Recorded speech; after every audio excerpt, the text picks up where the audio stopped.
ಓಂ ಶಾಂತಿ. ಮುರುಳಿಯ date ಆಗಿದೆ 22/12/2023. ಮಧುರ ಮಕ್ಕಳೇ, ಯಾವಾಗ ಬುದ್ಧಿಯೋಗವು ದೇಹ ಸಹಿತ ದೇಹದ ಎಲ್ಲ ಸಂಬಂಧಗಳಿಂದ ದೂರವಾಗುತ್ತದೆಯೋ ಆಗಲೇ ನಿಮ್ಮ ಅವ್ಯಭಿಚಾರಿ ಪ್ರೀತಿಯು ಒಬ್ಬ ತಂದೆಯ ಜೊತೆ ಜೋಡಣೆಯಾಗುತ್ತದೆ. ಪ್ರಶ್ನೆ: ನೀವು ಮಕ್ಕಳ ರೇಸ್ ಯಾವುದಾಗಿದೆ? ಆ ಸ್ಪರ್ಧೆಯಲ್ಲಿ ಮುಂದೆ ಹೋಗುವ ಆಧಾರ ಏನಾಗಿದೆ? ಉತ್ತರ: ಪಾಸ್ ವಿತ್ ಆನರ್ ಆಗುವುದು ನಿಮ್ಮ ಸ್ಪರ್ಧೆಯಾಗಿದೆ. ಈ ರೇಸ್ಗೆ ಆಧಾರವು ಬುದ್ಧಿಯೋಗವಾಗಿದೆ. ಎಷ್ಟು ತಂದೆಯ ಜೊತೆ ಬುದ್ಧಿಯೋಗವಿರುವುದೋ ಅಷ್ಟು ಪಾಪಗಳು ಭಸ್ಮವಾಗುತ್ತದೆ ಮತ್ತು ಅಟಲ ಅಖಂಡ ಸುಖ ಶಾಂತಿಮಯ 21 ಜನ್ಮಗಳ ರಾಜ್ಯವು ಪ್ರಾಪ್ತಿಯಾಗುವುದು. ಇದಕ್ಕಾಗಿ ತಂದೆಯು ಸಲಹೆ ನೀಡುತ್ತಾರೆ, ಮಕ್ಕಳೇ, ನಿದ್ರೆಯನ್ನು ಗೆಲ್ಲುವವರಾಗಿ ಒಂದು ಗಳಿಗೆ ಅರ್ಧ ಗಳಿಗೆಯಾದರೂ ನೆನಪಿನಲ್ಲಿರುತ್ತಾ ಅಭ್ಯಾಸವನ್ನು ಹೆಚ್ಚಿಸಿಕೊಳ್ಳುತ್ತಾ ಹೋಗಿ. ನೆನಪಿನದೇ ರೆಕಾರ್ಡನ್ನು ಇಡಿ. ಗೀತೆ: ಅವರು ನಮ್ಮನ್ನೆಂದೂ ಅಗಲುವುದಿಲ್ಲ. ಓಂ ಶಾಂತಿ. ಮಕ್ಕಳು, ಗೀತೆಯನ್ನು ಕೇಳಿದ್ದೀರಿ. ಈಗ ನೀವು ಮಕ್ಕಳ ಪ್ರೀತಿಯು ಬೇಹದ್ದಿನ ತಂದೆಯಾದ ಶಿವನ ಜೊತೆ ಜೋಡಿಸಲ್ಪಟ್ಟಿದೆ. ನೀವು ಬ್ರಹ್ಮ ಕುಮಾರ ಕುಮಾರಿಯರು ಇವರನ್ನು ತಾತನೆಂದು ಹೇಳುತ್ತೀರಿ. ಪ್ರಪಂಚದಲ್ಲಿ ಬಾಪ್ ದಾದಾರವರ ಕರ್ತವ್ಯವನ್ನರಿತುಕೊಂಡಿರುವ ಮನುಷ್ಯರು ಯಾರೂ ಇಲ್ಲಿಲ್ಲ. ಇಂತಹ ಯಾವುದೇ ಸಂಸ್ಥೆಯೂ ಇಲ್ಲ. ನಾವು ಬ್ರಹ್ಮ ಕುಮಾರ ಕುಮಾರಿ ಎಂದು ಹೇಳುವಂತಹ ಯಾವುದೇ ಸಂಸ್ಥೆ ಇಲ್ಲ. ಮಾತೆಯರಂತೂ ಕುಮಾರಿಯರಲ್ಲ. ಆದರೂ ಸಹ ಬ್ರಹ್ಮ ಕುಮಾರಿ ಎಂದು ಏಕೆ ಕರೆಸಿಕೊಳ್ಳುತ್ತಾರೆ? ಏಕೆಂದರೆ ಬ್ರಹ್ಮ ಮುಖ ವಂಶಾವಳಿ ಆಗಿದ್ದಾರೆ. ಒಬ್ಬ ತಂದೆಯ ಮಕ್ಕಳಾಗಿದ್ದೀರಿ. ಅಂದ ಮೇಲೆ ಬ್ರಹ್ಮರವರ ಕರ್ತವ್ಯವನ್ನು ತಿಳಿದುಕೊಳ್ಳಬೇಕು.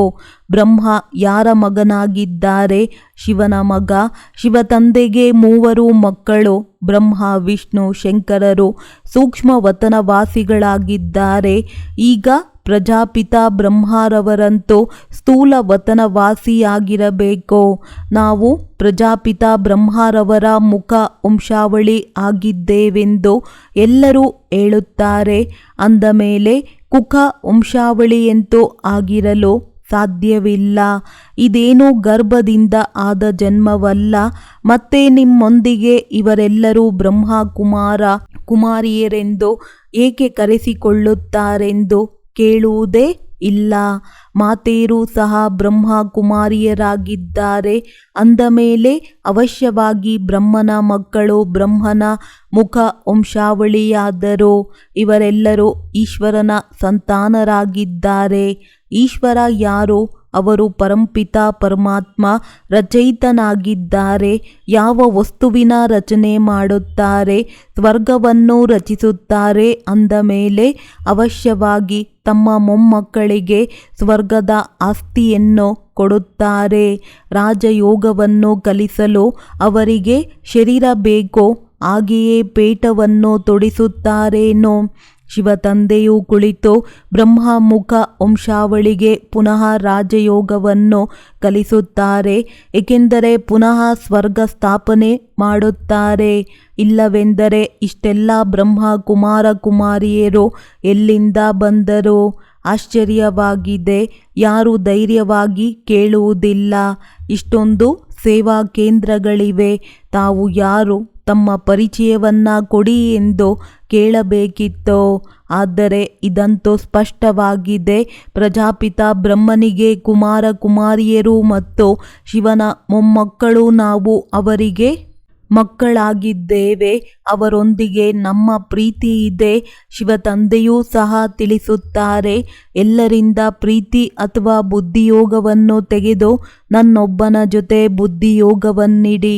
ನಾನು ನಿಮಗೆ ಬ್ರಹ್ಮರವರ ಮೂಲಕ ರಾಜಯೋಗವನ್ನು ಕಲಿಸುತ್ತಿದ್ದೇನೆ ಮತ್ತು ನೀವು ಬ್ರಹ್ಮ ಕುಮಾರ ಕುಮಾರಿಯರು ಕೇಳುತ್ತಿದ್ದೀರಲ್ಲವೇ? ಇಷ್ಟು ಸಹಜ ನೇರ ಮಾತಾಗಿದೆ. ಕೇಳಬೇಕಲ್ಲವೇ? ಅಂದಾಗ ಇದು ಗೋಶಾಲೆಯಾಯಿತು. ಶಾಸ್ತ್ರಗಳಲ್ಲಿ ಬ್ರಹ್ಮನ ಗೋಶಾಲೆ ಎಂದು ಗಾಯನವಿದೆ. ವಾಸ್ತವದಲ್ಲಿ ಇದು ಶಿವತಂದೆಯ ಗೋಶಾಲೆಯಾಗಿದೆ. ಶಿವತಂದೆಯು ಈ ನಂದಿ ಗಣದಲ್ಲಿ ಬರುವುದರಿಂದ ಗೋಶಾಲೆಯ ಶಬ್ದದ ಕಾರಣ ಶಾಸ್ತ್ರಗಳಲ್ಲಿ ಇದನ್ನು ಅವರು ಗೋವು ಮೊದಲಾದವುಗಳನ್ನು ತೋರಿಸಿದ್ದಾರೆ. ಶಿವ ಜಯಂತಿ ಇದೆ ಅಂದರೆ ಅವಶ್ಯವಾಗಿ ಶಿವತಂದೆಯು ಬಂದಿರಬೇಕೋ, ಅವಶ್ಯವಾಗಿ ಯಾರ ಶರೀರದಲ್ಲಿಯೋ ಬಂದಿರಬೇಕೋ. ನಿಮಗೆ ಗೊತ್ತಿದೆ, ಇದು ಈಶ್ವರೀಯ ಶಾಲೆಯಾಗಿದೆ. ಶಿವ ಭಗವಾನುವಾಚ ಜ್ಞಾನಸಾಗರ ಪತಿತ ಪಾವನ ಅವರಾಗಿದ್ದಾರೆ. ಕೃಷ್ಣನಂತೂ ಸ್ವಯಂ ಪಾವನನಾಗಿದ್ದಾನೆ. ಅಂದ ಮೇಲೆ ಕೃಷ್ಣನು ಪತಿತ ಶರೀರದಲ್ಲಿ ಬರಲು ಅವರಿಗೇನಾಗಿದೆ? ದೂರದ ದೇಶದಲ್ಲಿರುವವರು ಪರದೇಶದಲ್ಲಿ ಬಂದರೆಂಬ ಗಾಯನವೂ ಇದೆ. ಶರೀರವೂ ಸಹ ಪರರದ್ದಾಗಿದೆ. ಅಂದ ಮೇಲೆ ಅವಶ್ಯವಾಗಿ ಶಿವತಂದೆಯು ಈ ಬ್ರಹ್ಮರವರನ್ನು ರಚಿಸಿರಬೇಕೋ, ಆಗ ತಾನೇ ಮನುಷ್ಯ ಸೃಷ್ಟಿಯನ್ನು ರಚಿಸಲಾಗುವುದು. ಅಂದ ಮೇಲೆ ಇವರು ಬಾಪ್ತಾದ ಎಂಬುದು ಸಹ ಸಿದ್ಧವಾಯಿತು. ಪ್ರಜಾಪಿತ ಬ್ರಹ್ಮರವರು ಆದಿದೇವ ಮಹಾವೀರನಾಗಿದ್ದಾರೆ, ಏಕೆಂದರೆ ಮಾಯೆಯ ಮೇಲೆ ಜಯ ಗಳಿಸುತ್ತಾರೆ. ಜಗದಂಬನ ಗಾಯನವೂ ಇದೆ, ಶ್ರೀಲಕ್ಷ್ಮಿಯ ಗಾಯನವೂ ಇದೆ. ಆದರೆ ಜಗದಂಬೆಯು ಬ್ರಹ್ಮನ ಮಗಳು ಸರಸ್ವತಿಯಾಗಿದ್ದಾರೆ ಎಂಬುದು ಪ್ರಪಂಚದವರಿಗೆ ಗೊತ್ತಿಲ್ಲ. ಅವರು ಸಹ ಬ್ರಹ್ಮಕುಮಾರಿಯಾಗಿದ್ದಾರೆ. ಇವರು ಬ್ರಹ್ಮಕುಮಾರಿಯರಾಗಿದ್ದಾರೆ. ಶಿವತಂದೆಯು ಬ್ರಹ್ಮರವರ ಮುಖದಿಂದ ಇವರನ್ನು ತನ್ನವರನ್ನಾಗಿ ಮಾಡಿಕೊಂಡಿದ್ದಾರೆ. ಈಗ ಇವರೆಲ್ಲರ ಬುದ್ಧಿಯೋಗವು ತಂದೆಯ ಜೊತೆ ಇದೆ. ಬುದ್ಧಿಯೋಗವನ್ನು ಪರಮಾತ್ಮನ ಜೊತೆ ಇಡಿ. ಮತ್ತೆಲ್ಲರೊಂದಿಗಿನ ಬುದ್ಧಿಯೋಗವನ್ನು ತೆಗೆದು ಒಬ್ಬರೊಂದಿಗೆ ಜೋಡಿಸಿ ಎಂದು ಹೇಳಲಾಗುತ್ತದೆ. ಅವರೊಬ್ಬರೇ ಭಗವಂತನಾಗಿದ್ದಾರೆ. ಆದರೆ ಇದನ್ನು ತಿಳಿದುಕೊಂಡಿಲ್ಲ. ತಿಳಿದುಕೊಳ್ಳುವುದಾದರೂ ಹೇಗೆ? ಯಾವಾಗ ತಂದೆಯು ಬಂದು ತಮ್ಮ ಪರಿಚಯವನ್ನು ಕೊಡುತ್ತಾರೆಯೋ ಆಗಲೇ ನಿಶ್ಚಯವಾಗುತ್ತದೆ. ಇತ್ತೀಚೆಗಂತೂ ಆತ್ಮವೇ ಪರಮಾತ್ಮನೆಂದು ಕಲಿಸಿಬಿಟ್ಟಿದ್ದಾರೆ. ಇದರಿಂದ ಸಂಬಂಧವು ಕತ್ತರಿಸಿ ಹೋಗಿದೆ. ಈಗ ನೀವು ಮಕ್ಕಳು ವಾಸ್ತವದಲ್ಲಿ ಸತ್ಯನಾರಾಯಣನ ಕಥೆಯನ್ನು ಕೇಳುತ್ತೀರಿ. ಅವರು ಸುಖದೇವನಾಗಿದ್ದಾರೆ ಮತ್ತು ನೀವು ವ್ಯಾಸರಾಗಿದ್ದೀರಿ. ಗೀತೆಯಲ್ಲಿಯೂ ವ್ಯಾಸರ ಹೆಸರಿದೆಯಲ್ಲವೇ? ಅವರಂತೂ ಮನುಷ್ಯನಾದರು, ಆದರೆ ಸತ್ಯವಾದ ವ್ಯಾಸರು ತಾವಾಗಿದ್ದೀರಿ. ನೀವು ಯಾವ ಗೀತೆಯನ್ನು ರಚಿಸುತ್ತೀರೋ ಅದು ಸಹ ವಿನಾಶವಾಗಿ ಬಿಡುತ್ತದೆ. ಸತ್ಯ ಮತ್ತು ಅಸತ್ಯವಾದ ಗೀತೆಯು ಈಗಷ್ಟೇ ಇದೆ. ಸತ್ಯಖಂಡದಲ್ಲಿ ಅಸತ್ಯದ ಹೆಸರಿರುವುದಿಲ್ಲ. ನೀವು ತಾತನಿಂದ ಆಸ್ತಿಯನ್ನು ಪಡೆಯುತ್ತಿದ್ದೀರಿ. ಸತ್ಯ ಮತ್ತು ಅಸತ್ಯವಾದ ಗೀತೆಯು ಈಗಷ್ಟೇ ಇದೆ. ಸತ್ಯಖಂಡದಲ್ಲಿ ಅಸತ್ಯದ ಹೆಸರಿರುವುದಿಲ್ಲ. ನೀವು ತಾತನಿಂದ ಆಸ್ತಿಯನ್ನು ಪಡೆಯುತ್ತಿದ್ದೀರಿ. ಇದು ತಂದೆಯ ಬ್ರಹ್ಮ ಆಸ್ತಿಯಲ್ಲ. ಸ್ವರ್ಗದ ರಚಯಿತ ಶಿವತಂದೆಯಾಗಿದ್ದಾರೆಯೇ ಹೊರತು ಬ್ರಹ್ಮನಲ್ಲ. ಬ್ರಹ್ಮರವರು ಮನುಷ್ಯ ಸೃಷ್ಟಿಯ ರಚಯಿತನಾಗಿದ್ದಾರೆ. ಬ್ರಹ್ಮನ ಮುಖಕಮಲದಿಂದ ಬ್ರಾಹ್ಮಣ ವರ್ಣವು ರಚಿಸಲ್ಪಟ್ಟಿತು. ನೀವು ಶಿವನ ಮೊಮ್ಮಕ್ಕಳು, ಅರ್ಥಾತ್ ಈಶ್ವರೀಯ ಸಂಪ್ರದಾಯದವರಾಗಿದ್ದೀರಿ. ಅವರನ್ನು ತಮ್ಮವರನ್ನಾಗಿ ಮಾಡಿಕೊಂಡಿದ್ದೀರಿ. ಗುರುವಿನ ಮೊಮ್ಮಕ್ಕಳೆಂದು ಕರೆಸಿಕೊಳ್ಳುತ್ತಾರಲ್ಲವೇ? ಈಗ ನೀವು ಸದ್ಗುರುವಿನ ಮೊಮ್ಮಕ್ಕಳಾಗಿದ್ದೀರಿ. ಅವರಂತೂ ಕೇವಲ ಮೊಮ್ಮಕ್ಕಳಾಗಿರುತ್ತಾರೆ, ಅರ್ಥಾತ್ ಕೇವಲ ಪುರುಷರಷ್ಟೇ ಇರುತ್ತಾರೆ, ಸ್ತ್ರೀಯರಿರುವುದಿಲ್ಲ. ಸದ್ಗುರುವಂತೂ ಒಬ್ಬ ಶಿವತಂದೆಯಾಗಿದ್ದಾರೆ. ಸದ್ಗುರುವಿಲ್ಲದೆ ಘೋರ ಅಂಧಕಾರವೆಂಬ ಗಾಯನವೂ ಇದೆ. ನಿಮ್ಮ ಬ್ರಹ್ಮ ಕುಮಾರ ಕುಮಾರಿ ಎಂಬ ಹೆಸರು ಬಹಳ ವಿಚಿತ್ರವಾಗಿದೆ. ತಂದೆಯು ಎಷ್ಟೊಂದು ತಿಳಿಸುತ್ತಾರೆ, ಆದರೆ ಕೆಲವು ಮಕ್ಕಳು ಇದನ್ನು ತಿಳಿಯುವುದೇ ಇಲ್ಲ. ತಂದೆಯು ತಿಳಿಸುತ್ತಾರೆ, ಬೇಅದ್ದಿನ ತಂದೆಯಾದ ನನ್ನನ್ನು ಅರಿತುಕೊಳ್ಳುವುದರಿಂದ ನೀವು ಮತ್ತೆಲ್ಲವನ್ನು ಅರಿತುಕೊಳ್ಳುತ್ತೀರಿ. ಸತ್ಯಯುಗ ತ್ರೇತಾದಲ್ಲಿ ಸೂರ್ಯವಂಶಿ ಚಂದ್ರವಂಶಿ ರಾಜ್ಯವಿತ್ತು. ಮತ್ತೆ ರಾವಣ ರಾಜ್ಯದಲ್ಲಿ ಬ್ರಹ್ಮನ ರಾತ್ರಿಯು ಪ್ರಾರಂಭವಾಗುತ್ತದೆ. ಪ್ರತ್ಯಕ್ಷ ರೂಪದಲ್ಲಿ ಬ್ರಹ್ಮ ಕುಮಾರ ಕುಮಾರಿಯರು ತಾವಾಗಿದ್ದೀರಿ. ಸತ್ಯಯುಗವನ್ನೇ ಸ್ವರ್ಗವೆಂದು ಹೇಳಲಾಗುತ್ತದೆ. ಎಲ್ಲಿ ಹಾಲು ತುಪ್ಪದ ನದಿಗಳು ಹರಿಯುತ್ತವೆ, ಇಲ್ಲಂತೂ ತುಪ್ಪವೂ ಸಹ ಸಿಗುವುದಿಲ್ಲ. ತಂದೆಯು ತಿಳಿಸುತ್ತಾರೆ, ಮಕ್ಕಳೇ, ಈ ಹಳೆಯ ಪ್ರಪಂಚವು ಈಗ ವಿನಾಶವಾಗಲಿದೆ. ಒಂದು ದಿನ ಈ ಬಿದುರಿನ ಕಾಡಿಗೆ ಬೆಂಕಿ ಬೀಳುವುದಿದೆ. ಎಲ್ಲರೂ ಸಮಾಪ್ತಿಯಾಗಿ ಬಿಡುತ್ತಾರೆ. ನಂತರ ನನ್ನಿಂದ ಆಸ್ತಿಯನ್ನಂತೂ ಪಡೆದುಕೊಳ್ಳಲು ಸಾಧ್ಯವಾಗುವುದಿಲ್ಲ.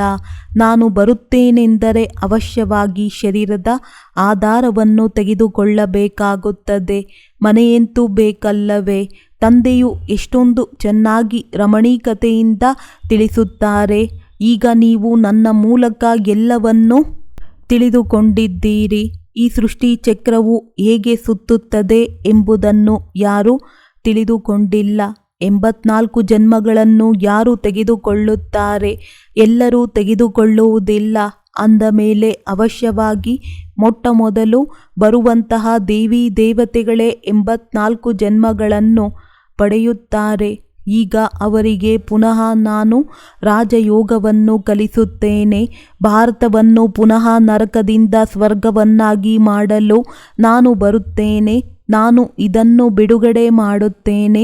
ಮತ್ತೆ ಮಾರ್ಗದರ್ಶಕನಾಗಿ ಹಿಂತಿರುಗಿ ಕರೆದುಕೊಂಡು ಹೋಗುತ್ತೇನೆ. ನನಗೆ ಜ್ಯೋತಿ ಸ್ವರೂಪನೆಂದು ಹೇಳುತ್ತಾರೆ. ಜ್ಯೋತಿ ಸ್ವರೂಪವೇ ಬರಬೇಕಾಗುತ್ತದೆ. ಈಗ ನಾನು ನಿಮ್ಮ ತಂದೆಯಾಗಿದ್ದೇನೆ. ನನ್ನ ಜ್ಯೋತಿಯು ಎಂದೂ ಕಡಿಮೆಯಾಗುವುದಿಲ್ಲ ಎಂದು ಸ್ವಯಂ ತಂದೆಯೇ ಹೇಳುತ್ತಾರೆ. ನಕ್ಷತ್ರ ಸಮಾನವಾಗಿದ್ದಾರೆ. ಯಾವುದು ಭ್ರುಕುಟಿಯ ಮಧ್ಯದಲ್ಲಿರುತ್ತಾರೆ.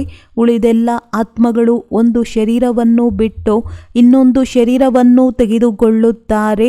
ಅಂದರೆ ಆತ್ಮರೂಪಿ ನಕ್ಷತ್ರದಲ್ಲಿ 84 ಜನ್ಮಗಳ ಅವಿನಾಶಿ ಪಾತ್ರವು ನೋಂದಾವಣೆಯಾಗಿದೆ. 84 ಜನ್ಮಗಳನ್ನು ಪೂರ್ಣಗೊಳಿಸಿ ಪುನಃ ಮೊದಲ ನಂಬರಿನಿಂದ ಪ್ರಾರಂಭಿಸುತ್ತಾರೆ. ಯಥಾ ರಾಜ ರಾಣಿ ತಥಾ ಪ್ರಜಾ. ಇಲ್ಲವೆಂದರೆ ಆತ್ಮದಲ್ಲಿ ಇಷ್ಟೊಂದು ಪಾತ್ರವು ಎಲ್ಲಿಂದ ತುಂಬಲ್ಪಡುತ್ತಿತ್ತು? ಇದಕ್ಕೆ ಬಹಳ ಗುಹ್ಯವಾದ ವಿಚಿತ್ರ ಮಾತುಗಳೆಂದು ಹೇಳಲಾಗುವುದು. ಇಡೀ ಮನುಷ್ಯ ಸೃಷ್ಟಿಯ ಆತ್ಮಗಳೆಲ್ಲರ ಪಾತ್ರವು ನೋಂದಾಯಿಸಲ್ಪಟ್ಟಿದೆ. ನನ್ನಲ್ಲಿ ಈ ಪಾತ್ರವಿದೆ, ಅದು ಅವಿನಾಶಿ ಎಂದು ಹೇಳುತ್ತಾರೆ. ಅದರಲ್ಲಿ ಯಾವುದೂ ಅದಲು ಬದಲಾಗುವುದಿಲ್ಲ. ನನ್ನ ಪಾತ್ರವನ್ನು ಬ್ರಹ್ಮ ಕುಮಾರ ಕುಮಾರಿಯರೇ ತಿಳಿದುಕೊಂಡಿದ್ದಾರೆ. ಪಾತ್ರಕ್ಕೆ ಚರಿತ್ರೆ ಎಂದು ಹೇಳಲಾಗುತ್ತದೆ. ಪ್ರಜಾಪಿತ ಬ್ರಹ್ಮನು ಇರುವರೆಂದರೆ ಅವಶ್ಯವಾಗಿ ಜಗದಂಬೆಯೂ ಇರುವರು. ಅವರೂ ಸಹ ಶೂದ್ರರಿಂದ ಬ್ರಾಹ್ಮಣರಾಗಿದ್ದಾರೆ. ಅಂದಾಗ ನೀವು ಮಕ್ಕಳಿಗೆ ಗೊತ್ತಿದೆ, ನಮ್ಮ ಬುದ್ಧಿಯೋಗವು ತಂದೆಯ ಜೊತೆ ಇದೆ ಮತ್ತು ಒಬ್ಬರ ಜೊತೆಯೇ ಪ್ರೀತಿ ಇದೆ. ಅವ್ಯಭಿಚಾರಿ ಪ್ರೀತಿಯಾಗುವುದರಲ್ಲಿ ನಿಧಾನವಾಗುವುದಿಲ್ಲ. ಆದರೆ ಮಾಯಾ ಬೆಕ್ಕು ಕಡಿಮೆ ಏನಿಲ್ಲ. ಕೆಲವರು ಸ್ತ್ರೀಯರು ಈ ರೀತಿ ಇರುತ್ತಾರೆ. ಅವರಿಗೆ ಪರಸ್ಪರ ಈರ್ಷೆ ಉಂಟಾಗಿ ಬಿಡುತ್ತದೆ. ಹಾಗೆಯೇ ನಾವು ಸಹ ಶಿವತಂದೆಯೊಂದಿಗೆ ಪ್ರೀತಿಯನ್ನಿಡುತ್ತೇವೆಂದರೆ ಮಾಯೆಗೆ ಈರ್ಷೆಯುಂಟಾಗಿ ಬಿರುಗಾಳಿಯನ್ನು ತರುತ್ತದೆ. ಪಗಡೆಯಾಟದಲ್ಲಿ ಮುಂದೆ ಹೋಗಬೇಕೆಂದು ನೀವು ಬಯಸುತ್ತೀರಿ. ಆದರೆ ಮಾಯಾ ಬೆಕ್ಕು 3 ದಾಳ ಹಾಕಿಬಿಡುತ್ತದೆ. ನೀವು ಗೃಹಸ್ಥ ವ್ಯವಹಾರದಲ್ಲಿರುತ್ತೀರಿ. ಅಂದ ಮೇಲೆ ಕೇವಲ ನಿಮ್ಮ ಬುದ್ಧಿಯೋಗವನ್ನು ದೇಹ ಸಹಿತ ದೇಹದ ಎಲ್ಲ ಸಂಬಂಧದಿಂದ ತೆಗೆದು ನನ್ನನ್ನು ನೆನಪು ಮಾಡಿ. ನಾನು ನಿಮ್ಮ ಪ್ರಿಯಾತಿ ಪ್ರಿಯ ತಂದೆಯಾಗಿದ್ದೇನೆ. ನೀವು ನನ್ನ ಶ್ರೀಮತದಂತೆ ನಡೆದಿದ್ದೇ ಆದರೆ ನಾನು ನಿಮ್ಮನ್ನು ಸ್ವರ್ಗದ ಮಾಲೀಕರನ್ನಾಗಿ ಮಾಡುತ್ತೇನೆಂದು ತಂದೆಯು ತಿಳಿಸುತ್ತಾರೆ. ಬ್ರಹ್ಮರವರ ಮತವು ಪ್ರಸಿದ್ಧವಾಗಿದೆ. ಬ್ರಹ್ಮನ ಮಕ್ಕಳದ್ದು ಪ್ರಸಿದ್ಧಿಯಾಗಿರುತ್ತದೆ. ಅಂದರೆ ಅವರೂ ಸಹ ಇಂತಹ ಒಳ್ಳೆಯ ಮತ ಅರ್ಥಾತ್ ಸಲಹೆಯನ್ನೇ ಕೊಡುತ್ತಾರೆ. ಸೃಷ್ಟಿ ಚಕ್ರದ ಸಮಾಚಾರವನ್ನು ತಂದೆಯೇ ತಿಳಿಸುತ್ತಾರೆ. ಬಲೆ ಮಕ್ಕಳು ಮುಂತಾದವರನ್ನು ಸಂಭಾಲನೆ ಮಾಡಿ. ಆದರೆ ಬುದ್ಧಿಯೋಗವು ತಂದೆಯ ಜೊತೆ ಇರಲಿ. ಇದು ಸ್ಮಶಾನವಾಗಿದೆ. ನಾವೀಗ ಸ್ವರ್ಗಕ್ಕೆ ಹೋಗುತ್ತೇವೆಂದು ತಿಳಿಯಿರಿ. ಇದೆಷ್ಟು ಸಹಜ ಮಾತಾಗಿದೆ. ತಂದೆಯು ತಿಳಿಸುತ್ತಾರೆ, ಯಾವುದೇ ಸಾಕಾರಿ ಅಥವಾ ಆಕಾರಿ ದೇವತೆಗಳೊಂದಿಗೆ ಬುದ್ಧಿಯೋಗವನ್ನಿಡಬೇಡಿ.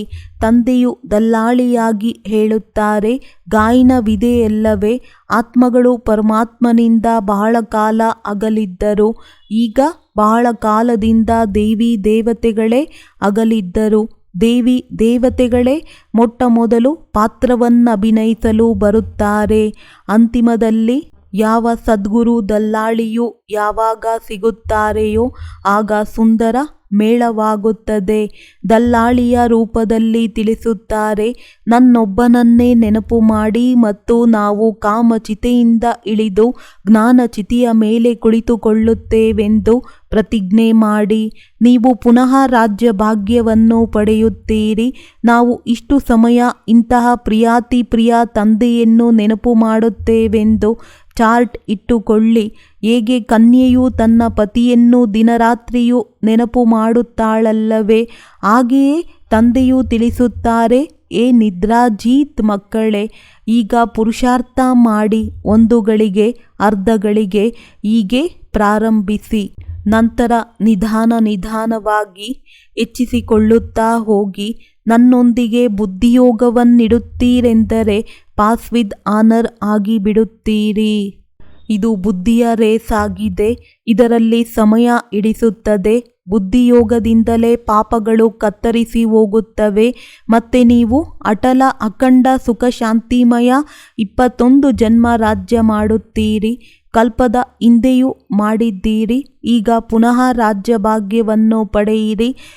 ಕಲ್ಪವು ನಾವೇ ಸ್ವರ್ಗವನ್ನಾಗಿ ಮಾಡುತ್ತೇನೆ, ರಾಜ್ಯ ಮಾಡುತ್ತೇವೆ. ಮತ್ತೆ ನಮ್ಮನ್ನೇ ಮಾಯೆಯು ನರಕವಾಸಿಗಳನ್ನಾಗಿ ಮಾಡುತ್ತದೆ. ಈಗ ನಾವು ರಾಮ ಸಂಪ್ರದಾಯದವರಾಗಿದ್ದೇವೆ. ತಂದೆಯು ನಮಗೆ ತಮ್ಮ ಪರಿಚಯವನ್ನು ಕೊಟ್ಟಿದ್ದಾರೆ. ತಂದೆಯು ಸ್ವರ್ಗದ ರಚಯಿತನಾಗಿದ್ದಾರೆ. ನಾವು ಅವರ ಮಕ್ಕಳಾಗಿದ್ದೇವೆ. ಅಂದ ಮೇಲೆ ನಾವೇಕೆ ನರಕದಲ್ಲಿದ್ದೇವೆ? ಅವಶ್ಯವಾಗಿ ಯಾವಾಗಲೋ ಸ್ವರ್ಗದಲ್ಲಿದ್ದೆವು. ತಂದೆಯಂತೂ ಸ್ವರ್ಗವನ್ನು ರಚಿಸಿದ್ದಾರೆ. ಬ್ರಹ್ಮ ಕುಮಾರ ಕುಮಾರಿಯರು ಎಲ್ಲರಿಗೂ ಪ್ರಾಣದಾನವನ್ನು ಕೊಡುವವರಾಗಿದ್ದಾರೆ. ಅವರ ಪ್ರಾಣಗಳನ್ನು ಎಂದೂ ಕಾಲವು ಅಕಾಲ ಮೃತ್ಯುವಿನಲ್ಲಿ ತೆಗೆದುಕೊಂಡು ಹೋಗಲು ಸಾಧ್ಯವಿಲ್ಲ. ಅಲ್ಲಿ ಅಕಾಲ ಮೃತ್ಯುವಾಗುವುದು ಅಸಂಭವ ಮತ್ತು ಅಲ್ಲಿ ಯಾರೂ ದುಃಖಿಸುವುದೂ ಸಹ ಇಲ್ಲ. ನೀವು ಸಾಕ್ಷಾತ್ಕಾರದಲ್ಲಿಯೂ ನೋಡಿದ್ದೀರಿ, ಶ್ರೀಕೃಷ್ಣನು ಹೇಗೆ ಜನ್ಮ ತೆಗೆದುಕೊಳ್ಳುತ್ತಾನೆ. ಆ ಸಮಯದಲ್ಲಿ ಒಂದೇ ಸಲ ಎಲ್ಲವೂ ಪ್ರಕಾಶತೆಯಿಂದ ಕಂಗೊಳಿಸಿ ಬಿಡುತ್ತದೆ. ಏಕೆಂದರೆ ಶ್ರೀಕೃಷ್ಣನು ಸತ್ಯಯುಗದ ಮೊದಲ ರಾಜಕುಮಾರನಾಗಿದ್ದಾನೆ ಅಲ್ಲವೇ. ಕೃಷ್ಣನು ನಂಬರ್ 1 ಸತೋ ಪ್ರಧಾನನಾಗಿದ್ದಾನೆ. ನಂತರ ಸತೋ ರಜೋ ತಮೋದಲ್ಲಿ ಬರುತ್ತಾನೆ. ಯಾವಾಗ ಜಡ್ಜಡೀಭೂತ ತಮೋ ಶರೀರವಾಗುತ್ತದೆಯೋ ಆಗ ಒಂದು ಶರೀರವನ್ನು ಬಿಟ್ಟು ಇನ್ನೊಂದು ಶರೀರವನ್ನು ತೆಗೆದುಕೊಳ್ಳುತ್ತಾನೆ. ಈ ಅಭ್ಯಾಸವು ಇಲ್ಲಿಯೇ ಮಾಡಲಾಗುತ್ತದೆ. ಬಾಬಾ, ನಾವು ಈಗ ತಮ್ಮ ಬಳಿ ಬರುತ್ತೇವೆ. ನಂತರ ಅಲ್ಲಿಂದ ನಾವು ಸ್ವರ್ಗದಲ್ಲಿ ಹೋಗಿ ಹೊಸ ಶರೀರವನ್ನು ಪಡೆಯುತ್ತೇವೆ. ಈಗಂತೂ ಹಿಂತಿರುಗಿ ತಂದೆಯ ಬಳಿಗೆ ಹೋಗಬೇಕಲ್ಲವೇ.